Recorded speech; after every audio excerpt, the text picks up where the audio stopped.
Hello mga beshies! So for today's video ay ipapasyal namin kayo sa probinsya kung saan matatagpuan ang famous Chocolate Hills. Ito na nga ang una naging destination namin sa aming countryside tour. And I must warn you mga besh na 214 steps nga pala ito going to the observation deck. At tingnan nyo naman ang ganda-ganda ng view ng Chocolate Hills. Kaya masasabi kong sulit naman ang akyat nyo dito. Next stop is the Tertiary Conservation Area. May short orientation nga pala silang pinoprovide pero kami hindi na kami umattend doon kasi marami na kaming nalaman about Tertiary dahil na rin sa aming tour guide na kasama. Alam niyo ba na ang Tertiary are among the smallest primates in the world with some species weighing as little as 80 grams. Bawal nga pala maingay dito kasi tulog sila during the daytime and madali silang ma-stress. A few minutes away from the Tertiary Conservation Area ay ang Bilar Man-Made Forest. So dito, mabilisan ang picture dito, besh, kasi maraming sasakyan ang dumadaan. Just in time for lunch ay narating naman namin ang Rio Verde Floating Restaurant sa Loay, Bohol. Actually, dalawang klase ang floating restaurant na pwede nyo pagpilian. Ang famous Lobok River Cruise at itong Rio Verde. Pero kami, mas pinili namin to kasi mas cheaper and actually, nag-check ako ng reviews and mas maraming good reviews dito.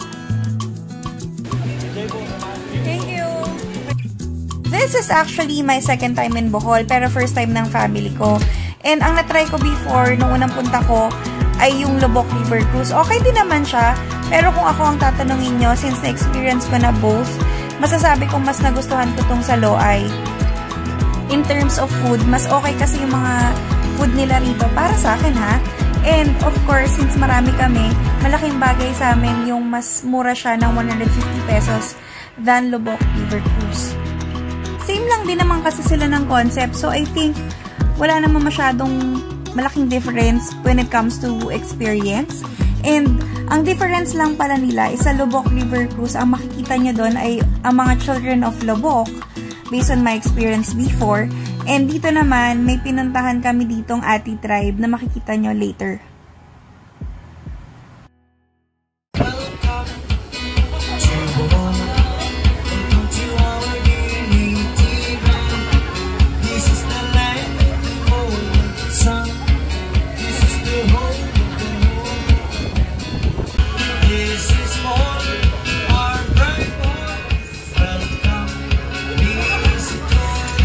Welcome to Ati Tribe.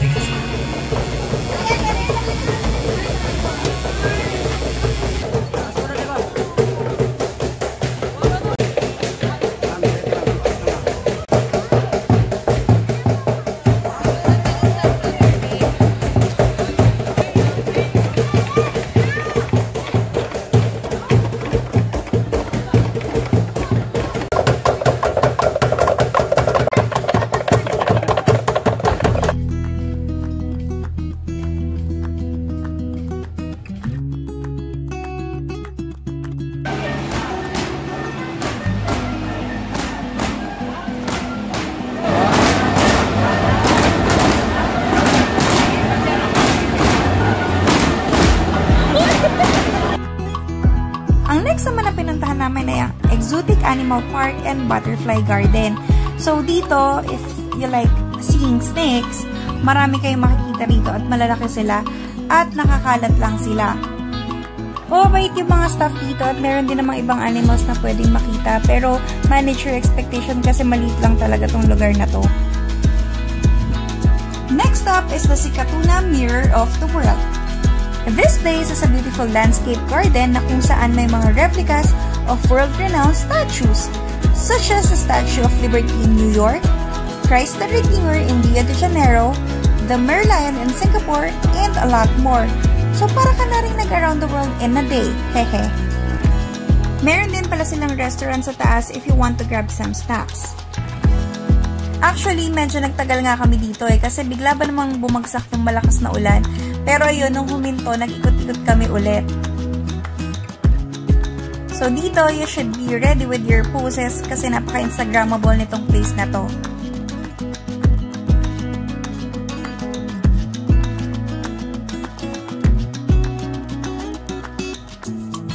Next is Baclaran Church that was built in 1727. Natutuwa akong makita itong church na to ulit kasi yung huling punta ko dito, it was heavily damaged by an earthquake. So talagang tapyas na tapyas yung gitna nito. And ngayon, nakakatawa makita siyang nakatayo na siya ulit. At para makumpleto ang aming countryside tour, syempre hindi mawawala siya ng Blood Compact Shrine. Medyo nanibago lang ako kasi yun pala, binago pala yung location nito. Dati kasi nasa taas siya, along the highway, and ngayon, binaba na siya dito. So, nag-picture-picture lang kami dito, and after that, pumunta na kami sa hotel namin to check-in. Sa Marilu Resort, sa Dumaluan Beach nga pala kami nagstay. We were supposed to stay in Alona Beach, kaya lang, medyo na-scam kasi kami doon. So, dapat na pagsistayan namin. Pero, ayun, it was a good choice na rin kasi nagustuhan din namin tong Dumaluan Beach kasi mas tahimik siya. At maganda din ang beach nila dito. White sand din kasi siya.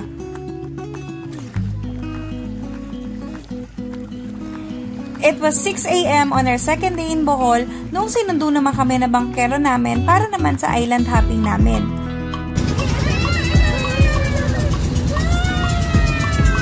Galing, no?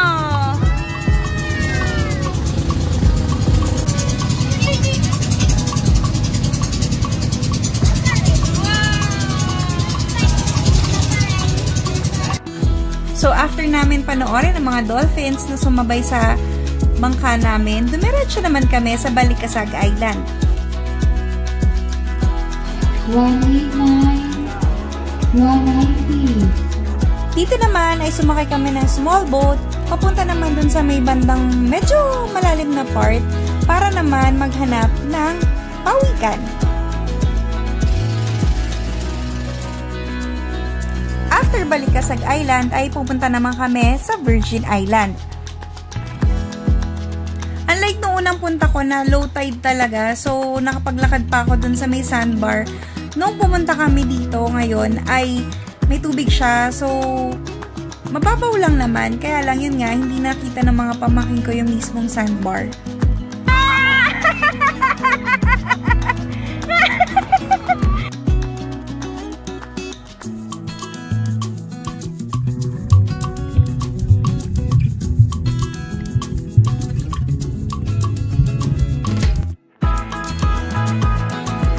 Half day nga lang pala yung island hopping activity.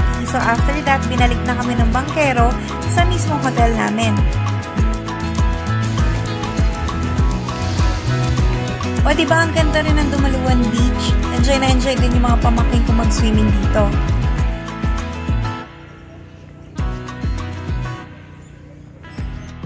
A few meters away nga pala from our resort ay nagpunta naman kami ng bandang hapon dito sa Panglao Cartways. Included na nga pala sa babayaran mo dito yung helmet and balaklava.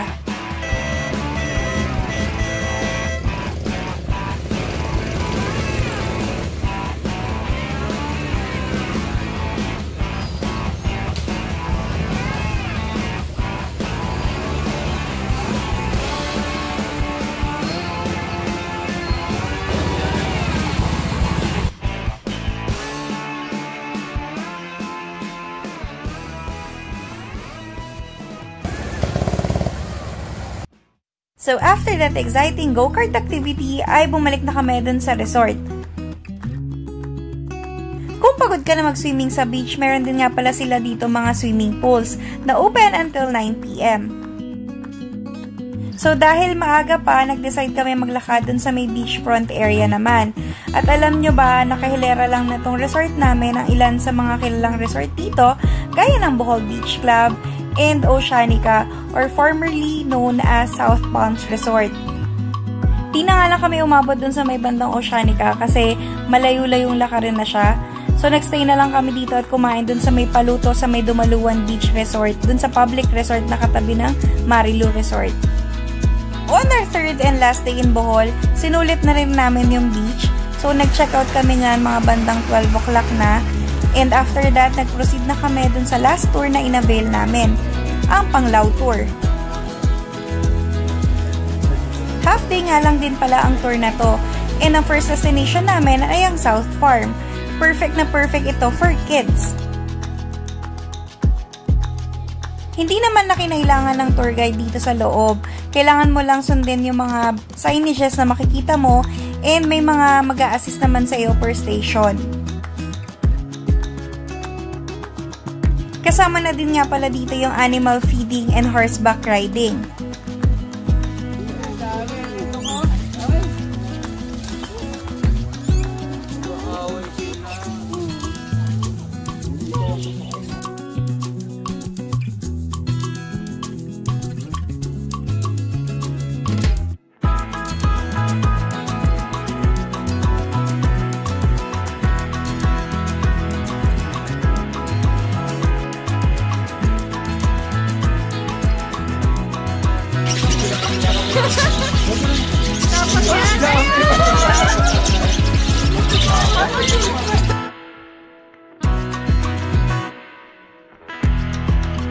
Sobrang na-enjoy ng mga pamangkin ko dito yung pagpapakain sa mga animals, lalo na dito sa mga rabbits.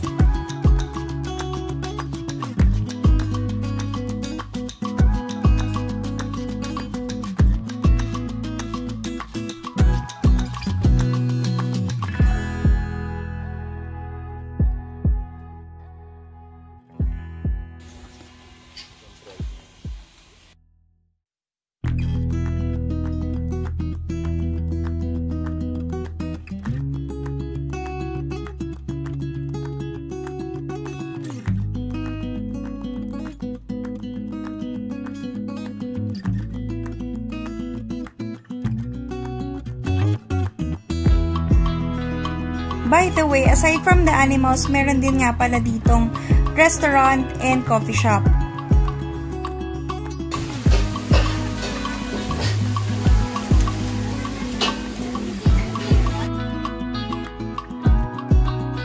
Next is the Nova Shell Museum. Maliit lang din talaga tong place na to. Ang kagandahan lang dito, marami talaga kayong malalaman about shells and magaling yung nag-discuss dito. Sa Pilipinas na doon lang na sila matatagpuan, katulad yung nasabi ko kanina na Masbate at sa Iloilo. Dito lang po yung matatagpuan. After namin mag-museum, ay pupunta naman kami sa Hinagdanan Cave. Dito kailangan nyo lang mag-ingat kasi medyo madulas and baka mauntog kayo. Hindi na kami nag-try mag-swimming dito kasi ayaw na namin mabasa dahil nga papunta na rin naman kami ng airport. And saglit lang talaga kami.